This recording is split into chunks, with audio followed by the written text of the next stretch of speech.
Hello, everyone. My name is Rishi Shah. I'm the head of marketing for Tentworks Interactive. Hope you're all doing well. Today, we are going to be recording our first ever podcast with our two concept artists, Andrew and Arjun, along with our art director, Matt Eskew. We'll first be talking about what exactly our first game, City Block Builder, is about, and then dive into how we go from the initial concept to the end product. At the end, we'll be answering a few questions that were posted to us regarding the concept art in City Block Builder, and then some general questions. So let's get started. Why don't you all introduce yourselves, starting with Matt? How's it going, guys? My name is Matt Eskew. I am the art director for City Block Builder, and I am based in Los Angeles, California. Hi there, my name is Andrew Naveen. I'm one of the concept artists here at Tentworks Interactive, and I'm from Chennai, India. Hey guys, this is Arjun. I'm a concept artist at Tentworks Interactive as well, and I'm from Kolkata, India. Awesome. Thanks, everyone. Thanks, guys. So yeah, let's start talking about what exactly City Block Builder is to you guys. Andrew, why don't you go ahead first? City Block Builder at first was like a basic tycoon game. Then once I started, delving deep into it and got the info on how the game is going to be about, um, I got really intrigued because this is a fresh turn in this genre. We have some good outlines, something that hasn't been tried yet, something that can appeal to the new audience as well as the people who are basically fans of this particular genre. Awesome. So with it obviously being the 2022s currently, let's talk about how you two were able to integrate the 1950s vibe and noir feel into the game. Well, I can handle this one. I was a huge fan of that era.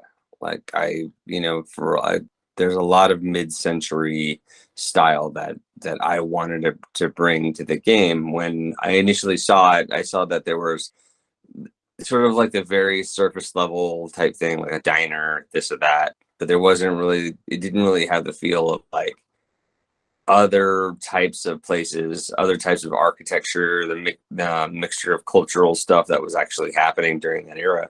So it was really, really important to me to have these elements brought in, and even having some fun and adding some kitsch stuff. Like, I think the first tiki bar for Los Angeles was built in '59. It was a little bit late in that decade, but I think that having it there just gives it that like a little bit of fun factor, a little bit of kitsch factor, and I think that definitely does a lot to move things forward. Oh yeah. To add to that, Matt was generous in sharing his resources. Remember, like Arjun said, none of us have been to the States. The best we've come close is GTA, and playing games. That's the closest. It's only kind of like that. Yeah, kind of. Yeah. He gave us a list of movies like Lavender Hill, Singing in the Rain, Rear Window, or Stage Fright. And to top it off, there were times that when me and Arjun were in the office, we used to listen to this whole, I wouldn't say grandpa's playlist, but it did have a kick, like Buddy Hill or The Coast or Shirley Lee or Chuck Berry. Those kind of musicians has actually like put us in the mood. We didn't dance and twist, but yeah, it helped us to get the work done. You should have. I mean, you're allowed. And the boss was watching. I had to sit and work. Sorry. Yeah, definitely. I think maybe we can call our concept art phase method concept art. Like we've heard of method acting. Of course, we know the famous Jared Leto, the renowned renowned method actor. But yeah, I think we did a fair method concept arting. If we can call it. Yeah. Fun. Term it, copyright it, seal it. Awesome. What about like research? Research wise, how much of this was because obviously Matt was is based in Los Angeles himself, so he kind of understands that. But what about you and Arjun, Andrew and Arjun? What did you guys have to do with research? Oh, well, thing is, every time like Matt gave us a task, we would go into the particular, see if it was available, see if it didn't infringe any copyright. Then we double down and let the final decision be between Matt and Jay and the developers, just to make sure that we have the freedom to play around with what we have and give it to the full. Like you said, we did not have access to the actual archive, and there's so much the internet can provide, but digging in the right places, having the right people approve it, led us into the right direction. I think Arjun can agree with me on this. Definitely, and some of the steps that we took, I think, included a lot of looking at the buildings, the way the buildings were constructed back in the day, looking at blueprints of the city, and of course we couldn't build an entire city from scratch. So we had to look at the blueprint of the city, how it is laid out, and how the city is connected from different regions of the city, connected with each other. And I think that flows down to was some of the like the characters we built, the different characters we built for the game, for the story mode of the game. And we definitely, I think Matt wanted us to go with a more cartoony look to the character and not make it more realistic, because one of the things I think that struck me was the cartoons that we used to watch when we were little, the cartoons that Cartoon Network had. And they had a they had a taste of those flat backgrounds, and but very bright and poppy, vibrant backgrounds, and simple looking characters, but they have a certain nuance, a certain characteristic to the way they act, the way they look, and the way they talk. And I think some of the, like, we had to do a lot of research based on the posters. I think one of my most favorite artists that does posters was Norman Rockwell and J.C. Leyendecker. They were some of the greatest illustrators of the time, and we took a lot of inspiration from that. Matt, wouldn't you agree? I do agree, and yeah, it was important to like have that thematically capture that like Rockwell thing, even if you're looking at it from far away. These type of things should like remind you of those things. So loving that, and thank you for researching that. I appreciate that very much. Yeah, I'm kind of happy those artists make the work the way they did, even though we didn't have those archives or footage from the past. Their illustration or the way they captured that era kind of tells the story, like how it should have been, what they did. I mean, it's their perspective, but still, like we get a window into it. It's not like we can walk up to someone from the 1950s, hopefully someone's still alive, and just ask them, hey, how's this era? And you would expect them to go back, well, back in my day. And no, those people weren't available. We had to do that, and thankfully we had good guidance, and these artists, like Arjun said, these artists provided a good, healthy, heaping health of resources that we can tap into. And for the people who are from America, who have visited Los Angeles, and maybe who have seen places, landmarks that are very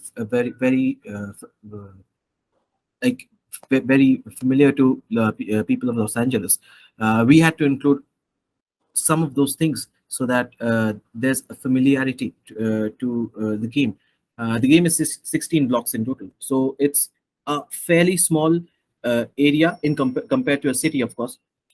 So we had to like put familiar landmarks in the game. For example, LA Tar Pits to Chinatown to Santa Monica Pier and a whole lot more other. But I think I'll leave you guys for when you play the game to realize and recognize those landmarks. They'll be surprised when they get it. About the whole process, how does it go from like from basically sketching into the modeling process and then getting into the final end product? Give me a little bit more of a background as to how you guys go about that. So thanks for the question, Rishi. So to start off, it comes with the research that we have previously made, or the research that Matt has made on behalf of us, because he's more familiar with this rich American history. And then he gives us some tidbits. So me and Arjun, I think even he'll agree that we go into the archives that we have collected on our end, and then we try to figure it out, figure out the way that it'll fit the game style. If I think our fans will know, our dev team, everyone would know that our city block builder has a very unique style, and because it adheres to um, the whole 1950s aesthetic as well as gameplay aesthetic. So after doing that research, we make sure it and we break it down, and we do some sketches, and Matt approves that, Jay approves it, so that we are all on an even balance scale. And then we refine it, we add some shades.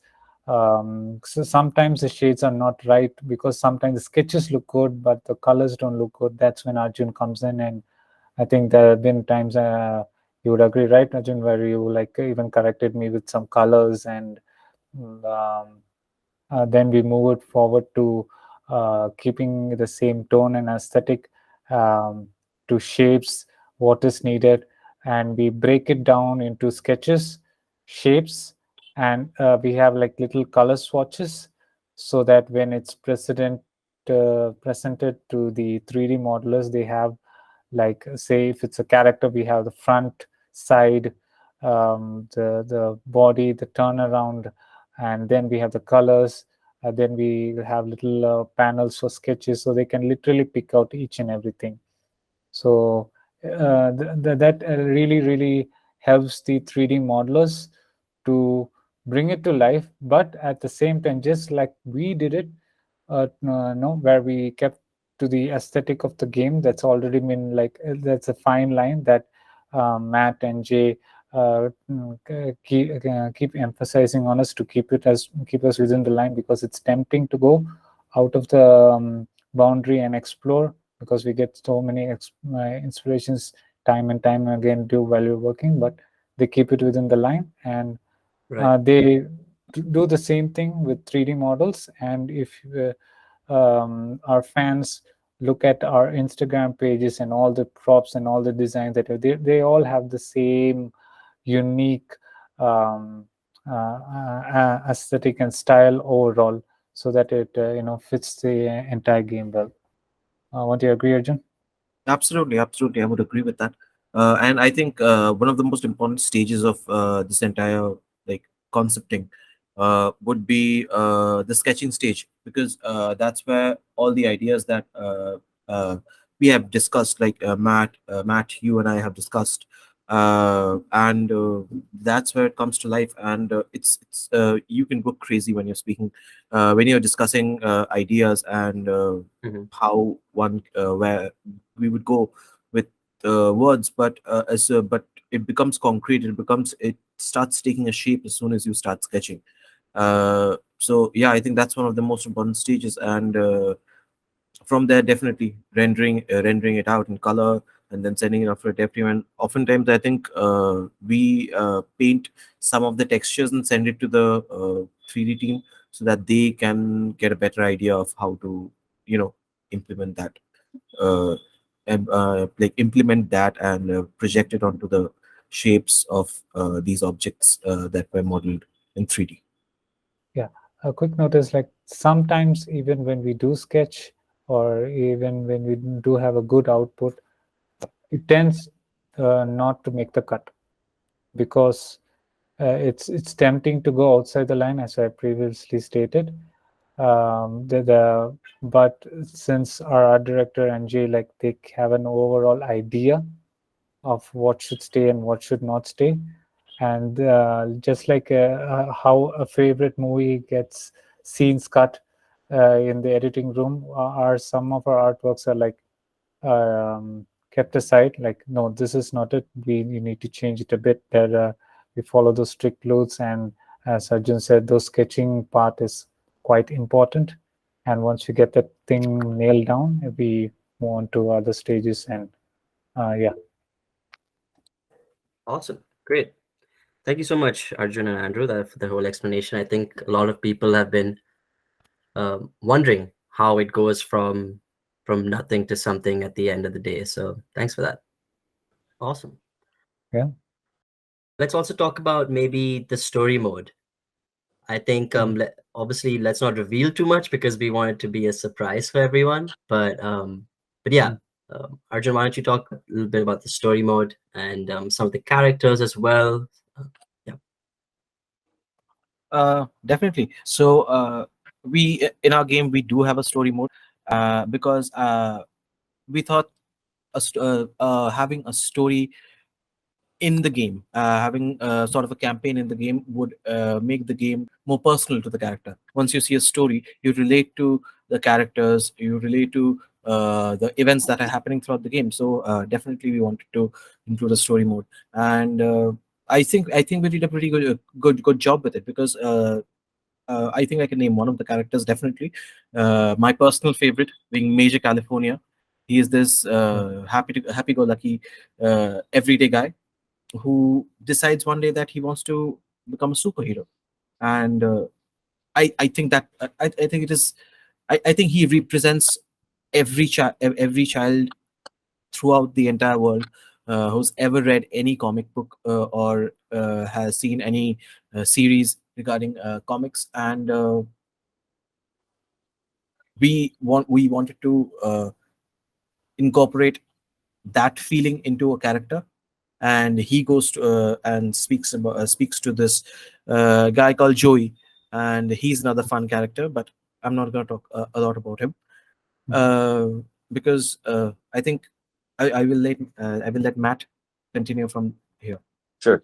Yeah. So it's almost like it's a bit of a buddy comedy like side that was introduced into this game, which I didn't expect, and I did definitely want to give Andrew a huge amount of credit for creating Major California and adding that. It's just a super odd,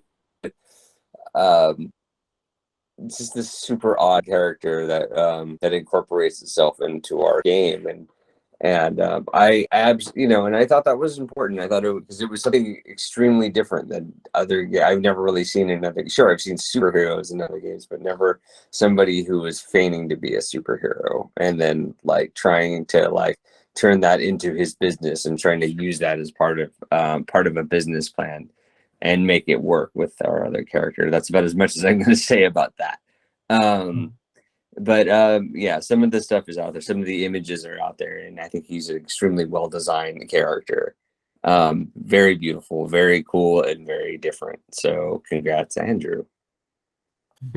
I can't take all the credit. It's not something. We had a brainstorm.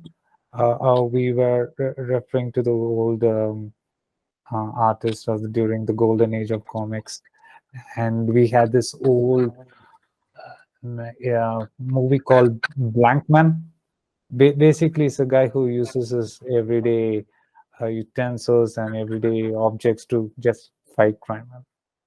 Then we have Major California, and it's like it just worked. Yeah. A Happy Meal was part of it somewhere.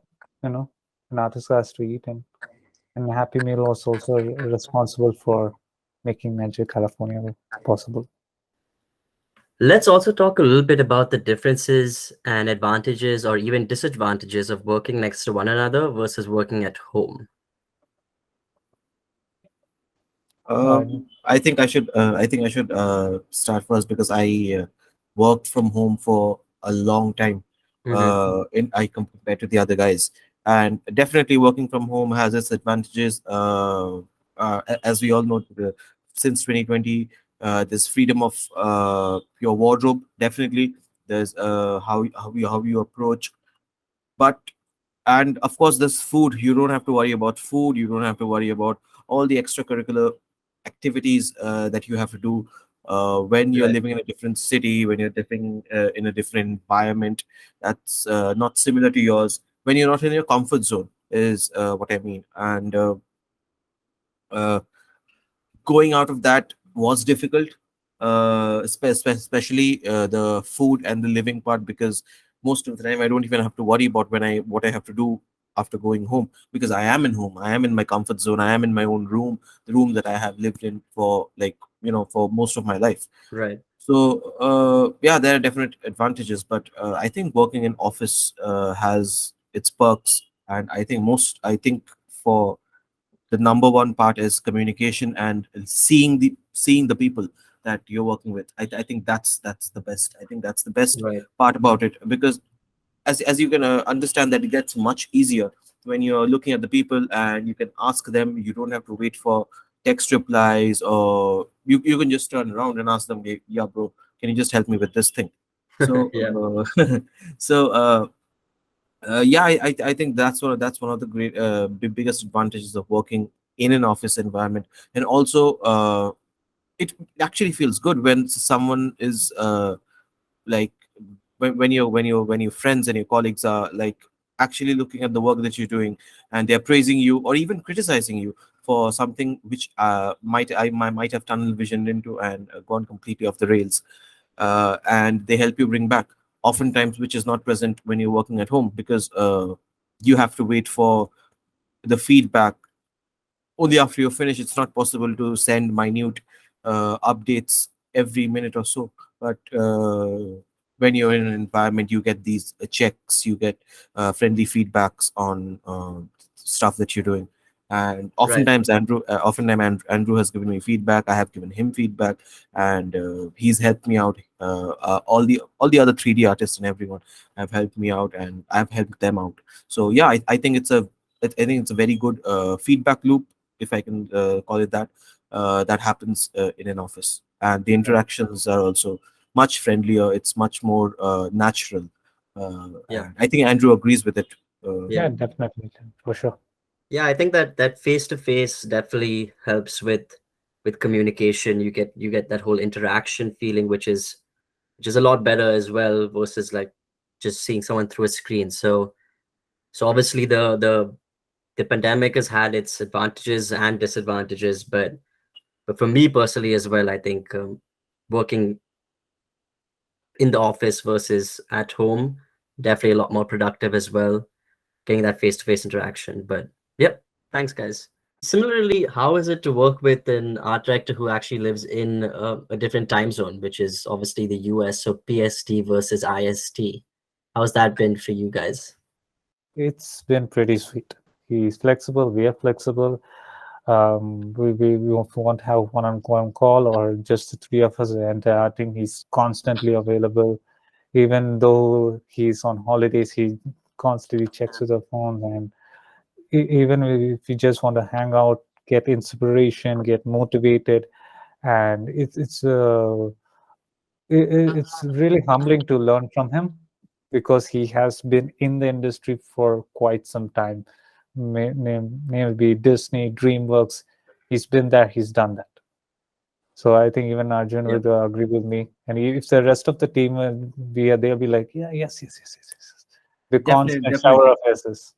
definitely. I think one of the best things about talking to Matt is it's just how uh, casual and free flowing the conversation is. I mean, talking to him, you do not feel like restricted in a way. You just talk your heart out, and I hope Matt feels the same way speaking to us and the entire team.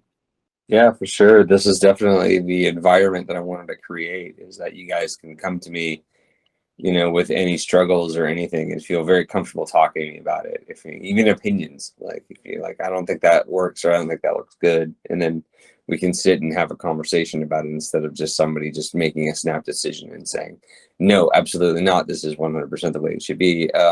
Everybody has their ideas and we're all artists. And I think that's what's very important, is that we need to explore.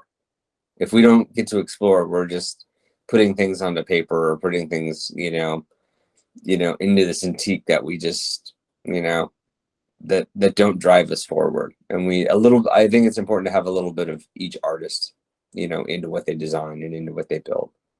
And that's, I think that's a huge part of why this, why the rebuild of this game was successful, is because like everybody got to flow a little bit. Everybody got to like feel a little bit more. So congratulations, guys. This is great. Matt is our Zen master. Really? I just haven't had coffee yet. Awesome. So I think we have a few questions actually asked by some of our fans. Actually, quite a few questions. So I'll start off by asking the questions, and then after that, either or all three of you can answer it. First one is, do you have any funny stories while thinking up on these characters for the storyboard? Storyboard. This isn't exactly funny, but more like inspirational. But we did chuckle here and there when we point out our inspirations. Mainly, it's like Bruce Timm, Darwin Cook, and one of Matt's and Arjun's favorite, Shane Giles. Hope I'm pronouncing his last name right. Yeah, I And think Shane it's I hope Glines. I didn't. Yeah, Glines. And something like that. these artists are phenomenal, and they bring that whole retro vibe look. And the thing is, they easily just frame the entire story out. If they just have in a character speaking to another character, their poses just frame it out. You don't even need dialogue. So and that was, we were just geeking out more than laughing out. I think that would be more truthful. What about you, Arjun? I think it's not particularly a story, but like in 1950s, the pin-up artists and the advertisement, they were on a different level. I mean, of course, in 2022, it's not appropriate at all. But when you do look at the advertisements that were created at the time, and they were used for marketing, I think I was pretty shocked every time I scrolled and I saw a different ad for toothpaste or shaving cream and everyday commodities, but it's just borderline lewd in a way. But that was funny. Like that was funny. That was funny, definitely. Oh, I remember the time when I used to look up those artists, and my mom came along and she complained to my dad, "Hey, your son's looking at weird stuff on the net." What? Again?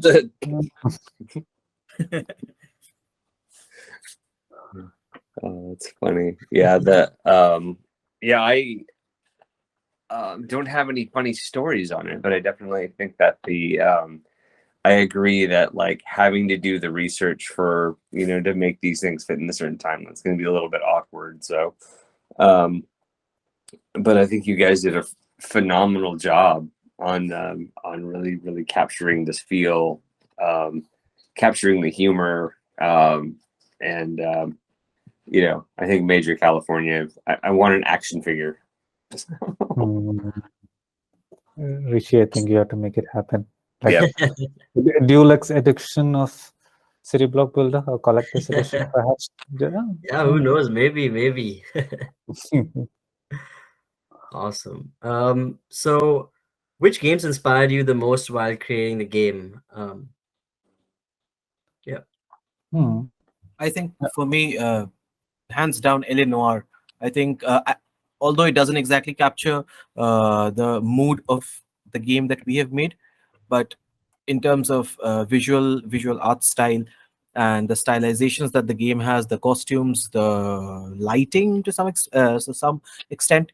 I think, yeah, Eleanor is a very important game that helped me make an idea of what Los Angeles in the 1950s or during that era was. And of course, there are a lot of movies, but Andrew, why don't you talk about the games that inspired you? Mainly for me, I got inspiration from games like Bioshock 2. Hold on, they're not exactly city tycoon games or anything, but they had that aesthetic. Aesthetic was key for me, and like Bioshock 2. Then there's the Godfather 2 one, like you said, Arjun, LA Noir. Then there's a game that came out on PlayStation 2, Scarface, The World of Yourself. Then another Godfather that came out on the Xbox 360. Basically, I was used to play these games because I couldn't afford the other ones, but thankfully, they kind of paid off right now. And there was another recent one also, like The Empire of Sin, that kind of also helped out on what to do or not to do. I guess these games can teach us a thing or two on style as well. Yep, absolutely. I think going with that inspiration's kind of a theme. What were some of True. the movies that inspired you guys to create when looking at the game? Oh yeah. Like I said earlier, I think like when we started off, Matt gave us a list of movies. I think it was with me and Arjun as well. Like movies like Rear Window, Singing in the Rain, Sunset Boulevard. There was this other one, The Man Who Knew Too Much. This movie is like really, really, really out there. Even Matt is like, what's he talking about? Like, no, yeah, these movies are rather, and they kind of tailored the entire idea of this is what people were in the 1950s, and this gave a nice clean cut idea of, instead of going into the extreme detail and minute uh, things that make up an era. It's like a clean cut, and it gave us a good base. And even Arjun, I think you shared a couple of movies that you were into, right? From the Yeah, 19 movies. yeah. I think a lot of Hitchcock movies, Alfred Hitchcock movies, were definitely inspirational. They captured uh, American cities of the time, not necessarily Los Angeles, but American cities of the time, and they helped us understand how Americans during that time spoke, behave, and interacted. The language they used to communicate with each other, the kind of billboard advertisements that they had, the architecture of the cities, and definitely and uh, another set of movies, John Wayne movies. They don't exactly once again in help us with Los Angeles, the image of Los Angeles in the time, but I think his movies once again help with the language, the way they spoke, the machismo of different characters and all that. I think Matt is the one who should be answering this, because of course he has seen the people and the of course a lot of movies of the time he would know. Yeah, one of my favorite films, it was a film that came out in the 40s. That this is a film that I watch constantly, and that I I I definitely use this, and referring, and even LA Noir like references this movie in certain ways.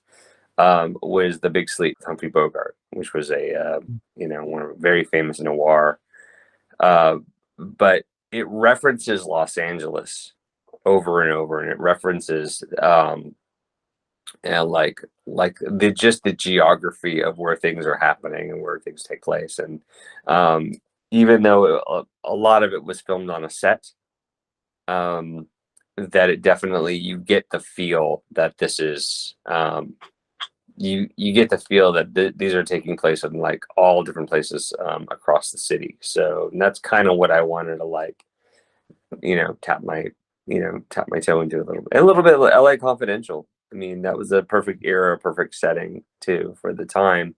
Even though the game is not a noir based game, it is it is just a timeline thing. I thought it was important that I reference a film that did really well referencing that era, and I think LA Confidential was definitely that one. Oh, by the way, Matt, the big sleep. Is it on Netflix? Yes, so I don't think it's on Netflix. I think you can get it on Prime. But you should watch it. Everybody should watch it.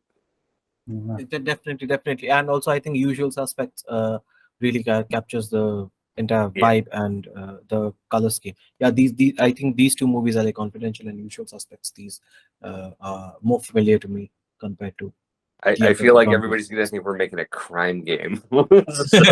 Yeah.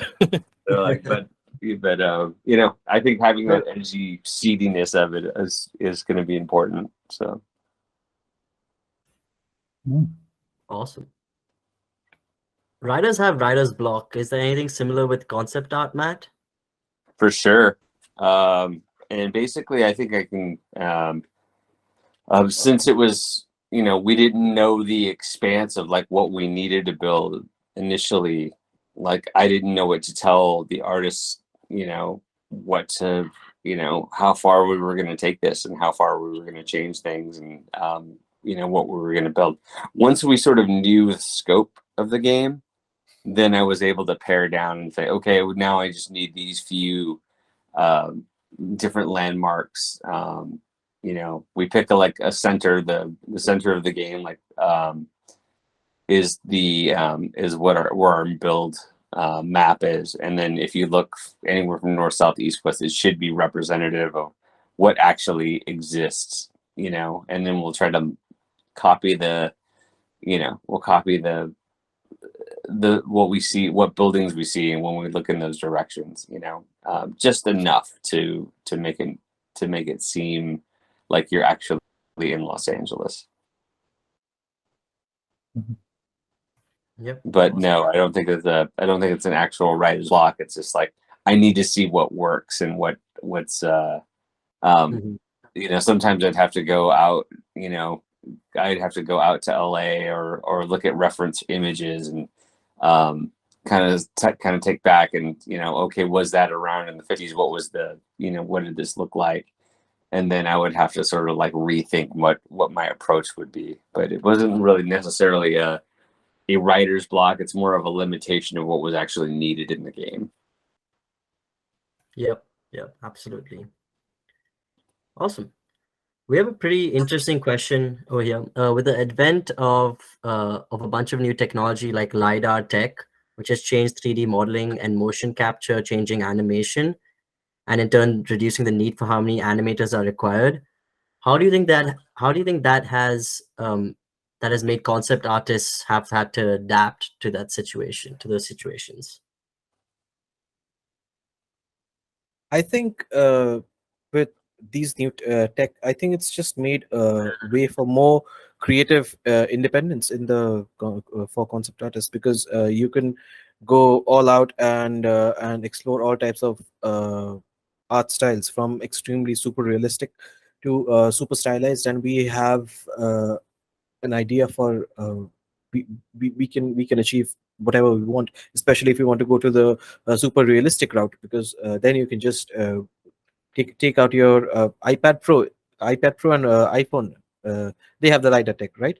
So you can just take a photo of an object, and there you are. You have a very rudimentary 3D model with the proper texture that you see in nature of the object that you want to create, and from there it's just cleaning it up. And I think the same goes for motion capture as well. Once you see a human move in a certain manner, you can just make adjustments instead of making all of that from scratch. And of course, looking at a human move and looking at the way they behave to certain their virtual environments, I think that once again gives a bit of characteristic and nuance to the things, the characters that you make. Right. Right. Yeah, certainly looking to experiment more with Mhm. some of these applications, but Mhm. I like to keep things very traditional. Like pen to paper is always my favorite. Like I can go out and look at as much, architecture and um, just capture as many images of it as possible. But like I always prefer just like putting pencil to paper, just old school. Yeah, that definitely works. Like when you get an idea, you don't see most of the artists like, hey, let me boot off my Yeah. Windows PC, my Mac that I got from the Apple Store from 20. And you just good artists like, hey, I got a paper. Let's just note it down Yeah. and immediately like. Yeah. Definitely, I think pen and paper is even my favorite way of expression, let's say. Yeah. Awesome. Yeah. A couple more fun questions now. If you were able to design this game for any other city in the world, what would it be? Let's go with all three of you. 1980s for sure. I would love to see like a really 1980s does 1950s overdone look for the game. Just a very super stylized version of what that would be. Just using all the just all these outrageous outrageous ideas that people would think of the 1980s. I mean, we can reference things like Stranger Things and stuff like that, but I'm thinking more of like what Back to the Future looked like. So something like that for me. You're asking about what cities, right? No, I was asking about like which game, like for any other city in the world, what would it be? Yeah. Oh. Yeah.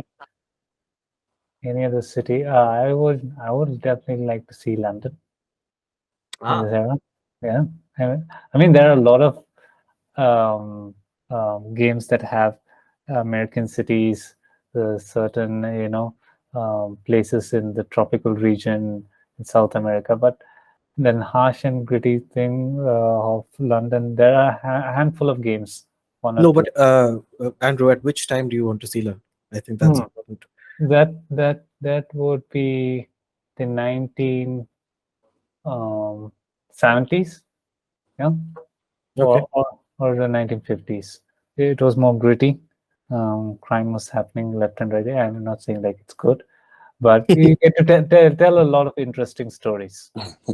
No, I was simply asking you because during the the 16th, 17th century, Mhm.